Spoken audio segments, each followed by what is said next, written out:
क्या आप जानते हैं कि जिस नारद मुनि की चर्चा तीनों लोकों में होती रही है, वो अपने पिछले जन्म में एक दासी पुत्र थे और भगवान के प्रति सच्ची लगन व अटूट विश्वास के कारण ही वो ब्रह्मा पुत्र नारद मुनि बने।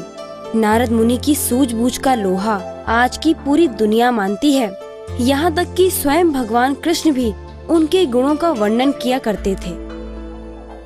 नारद जी की जयंती। नारद एक ऐसे बालक थे जिसके पिताजी बचपन में मर गए थे। माँ बिचारी कभी कहीं दानगी की दाढ़ी की नौकरी करती। किसी ब्राह्मण ने रख दिया कि हम तो नहीं जाते, जो सत्संग में कथा में समाज और संत के बीच सेतु बनता उसकी 7-7 पीढ़ियां तर जाती है, लेकिन हम सेवा नहीं कर सकते, तो नौकरानी तुम हमारे तरफ से लग जाओ। झाड़ू बुहारी करना, बिछाद बिछाना, पानी छिड़काव करना। वो नन्हे से बालक को ले जाती। वो बालक सत्संग के माहौल में बार बार महाराज के कीर्तन में, दर्शन में, सत्संग में बालक के मन में रंग लग गया। जब वो चतुर्मास पूरा करके संत लोग जा रहे थे तो बच्चे ने कहा कि महाराज मुझे घर में अच्छा नहीं लगेगा, मुझे अपने साथ ले चलो, मुझे भक्ति करनी है, मुझे अच्छा लगेगा आपके साथ। बालक की नम्रता और सेवा का सद्गुण देखकर संतों का हृदय पसीजा और अपने हाथ से प्रसादी दे दी। हृदय और पावन हुआ। बालक का हृदय ने दृढ़ता की कि हम महाराज के साथ जाएंगे। बच्चा नहीं, आज से तेरा नाम हरिदास रखते हैं, लेकिन तू घर में रहकर भजन कर। जब तेरा प्रारब्ध होगा तीव्र तो फिर आगे आ जाएगा। बोले मेरी माँ रोकती है। अरे जो रोकता है उसको भगवान सद्बुद्धि देते हैं।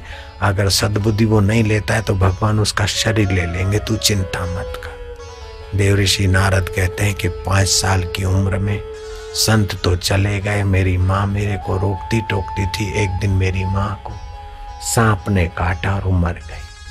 पंचों ने उसका अग्नि संस्कार किया और मैं भी घर छोड़कर उत्तर दिशा चलता रहा। मुझे दिशाओं का ज्ञान नहीं था। संतों ने दिया मंत्र जपता था और भगवान हमारे रक्षक पालक पोषक है। ऐसे कई नदियां आई, कई तालाब आए, कई मरुभूमि आई, कई कस्बे आए।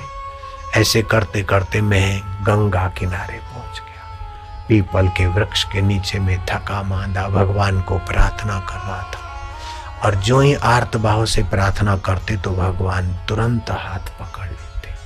प्रकाश हुआ और आकाशवाणी हुई कि बालक अभी तू मेरे दर्शन को सह नहीं सकेगा, जब तब कर और मुझे तू अगले जन्म में मिलेगा और तू मेरा खास पार्षद होगा। वही सत्संग के प्रभाव से मैं ब्रह्मा जी का पुत्र हुआ हूँ, अभी देव ऋषि नारद हुआ हूँ। कहाँ तो दासी का पुत्र। आयु छोटी, विद्या कम, जाति कम, बुद्धि कम, फिर भी सत्संग इतना ऊंचा बना देता है कि मैं जाता हूँ तो श्री कृष्ण खड़े हो जाते, मेरा आदर करते। ये सत्संग की महिमा देव ऋषि नारद जी बता रहे। देव ऋषि नारद जी के लिए भगवान कृष्ण से सवाल पूछा राजा ने। राजा ने कहा कि प्रभु आप देव ऋषि नारद की प्रशंसा इतनी करते हैं कि हमें आश्चर्य लगता है। राजा उग्रसेन ने कहा कि आखिर देव ऋषि नारद जी में क्या है। तब भगवान कृष्ण कहते हैं कि राजन उग्रसेन, नारद जी विद्वान भी है, चरित्रवान भी है, और चरित्र का और विद्या का अभिमान नहीं है, और निरअभिमानी व्यक्ति स्नेह का पात्र होता है, इसलिए सभी लोग उन्हें स्नेह करते हैं। नारद जी जो कुछ मिल गया, जहाँ नींद आई वहाँ सो जाते, जो सात्विक भोजन मिला खा लेते हैं।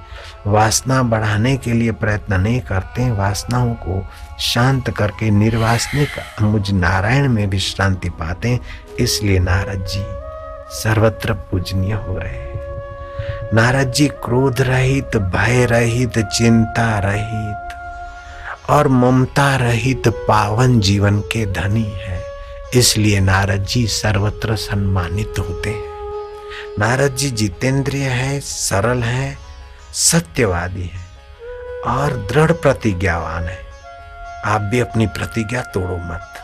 आप भी कुटिल मत बनो, सरल बनो। आप भी संयमी बनो। ये नारद जी के गुण भगवान इसलिए बता रहे हैं कि आप में भी कुछ छुपे हुए सद्गुण और विकसित है। नारद जी में आत्मश्लाघा का दोष नहीं है। इतने सारे सद्गुण और इतनी सारी प्रसिद्धि, इतना सारा सम्मान होने पर भी नारद जी कभी ये नहीं कहते कि मैं इतना बड़ा हूं, मैं ऐसा हूं, मैं वैसा हूं।